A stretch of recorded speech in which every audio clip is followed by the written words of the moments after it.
Welcome to Toastmasters International's World Championship of Public Speaking. Please welcome our next contestant, Eric Feinendegen, mislabeled.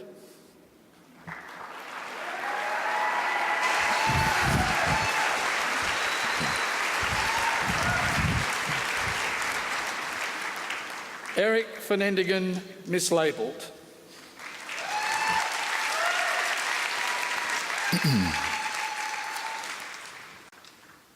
Each one of us, as we enter the world, are given a label, boy or girl.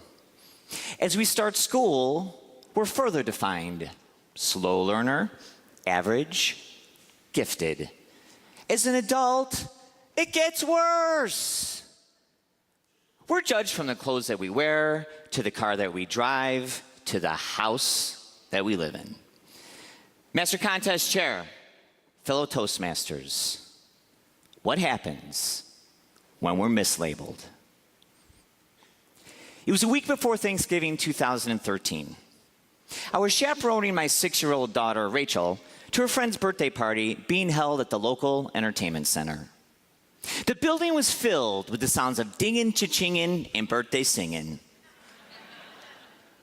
Despite all the bleeps, bloops, and bright lights, our attention was diverted in the direction of a boy, about 8 or 9 years old, who went by the name Kyle. He had his cap turned back, sleeves pushed up, and a fierce determination in his eye. He was playing the oh-so-addicting claw game. Now, if you've never played, here's how it works. You put in your dollar bill, out comes the metal claw, and you also delicately drop it on a pile of goodies in the hopes of winning a prize. Now, it may seem simple, but then again, so does trying to hit 777s here in Las Vegas. As we watch Kyle fail time and time again to win his prize of choice, a fuzzy pair of dice, we noticed that he began to pace back and forth, sizing up the dice, much like a hungry lion would size up his prey. His obsession became so intense that a crowd of people began to gather around him. And I heard one person say to another, "There might be something wrong with this kid." That's when my precious Princess Rachel gazed up at me with those big, beautiful blue eyes and gently whispered, "Daddy, will you win me a prize?" Her heart's fancy was instantly captured by a stuffed, droopy-eyed puppy dog who she swears only had eyes for her. I said, "Sweetie, Dad's not very good at this game, but please, honey, let's find something else to do." "But Dad, you're my hero." It was game on. They learn that trick real early in life, don't they? I went to the claw machine right next to Kyle's. I put in my first dollar bill. Out came the claw. It just missed. And the whole crowd went, "Oh." I put in my second dollar bill. Out came the claw. It got jammed. And the whole crowd went, "Oh." I put in my final dollar bill, and I swear I could hear George Washington chuckle and see him wave goodbye to me on the way into that machine. Out came the claw. It caught the puppy dog. He was on its way over to us when, just at the last moment, like that monster fish almost in the boat, it slipped off the hook. And the whole crowd went, "Oh."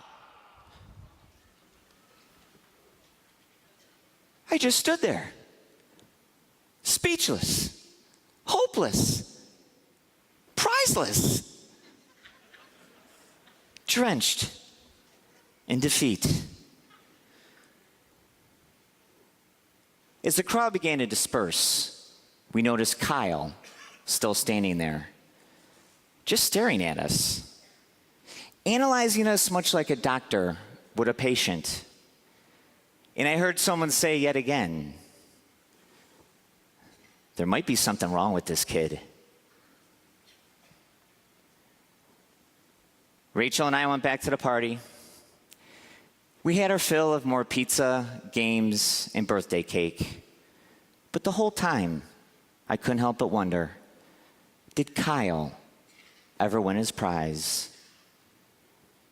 As we were leaving, I went back over toward the claw machine. There I saw Kyle's dad. I gave him the father-to-father nod and asked, did he win anything? Before he could respond, I felt a tap on my left arm. And it was Kyle standing there. And he firmly placed something in the palm of my hand without speaking a word. It was the stuffed, droopy-eyed puppy dog I was so desperate to win for Rachel. Then his father said, Kyle has autism. He doesn't say much, but he's watching. He saw how much your daughter wanted that puppy, so he gave up his quest for the dice to win that for her. Now, Kyle, shake the man's hand. As I put out my hand to shake his, I gave the puppy to Rachel. She was allowed to give Kyle a hug. And then I got one too. And then she said, Daddy, Kyle, you're both my hero.